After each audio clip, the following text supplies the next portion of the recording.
Erika. Hi, Jessica. So what are we going to talk about today? Today we're going to talk about the KONJAC sponge. It's a facial cleanser. It's really nice. It's eco-friendly, vegan, 100% natural, and it's made of vegetable fibers of the KONJAC plant. It can help you get rid of the blackheads on your skin, and it will leave your skin silky soft. So it's a very mild scrub as well. Oh, interesting. And where does it come from? It comes from Japan.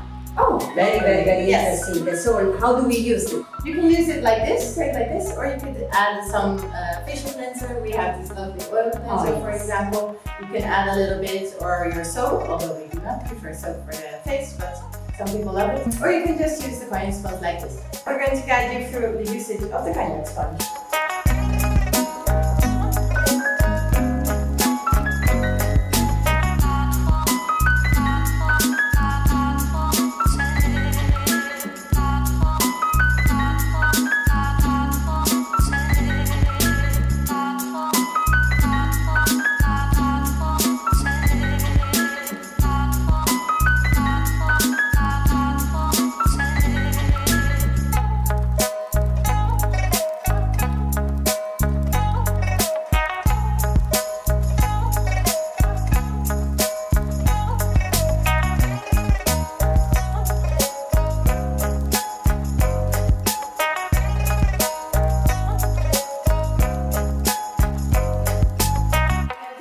Of KONJAC sponges, one for every skin type. Ah, okay, so it's easy. You can just check it in our website and pick up the one which is suitable to your face and enjoy. And hope to see you in Amsterdam in our store in the Pipe. Yes. And see you soon. Bye. Next video.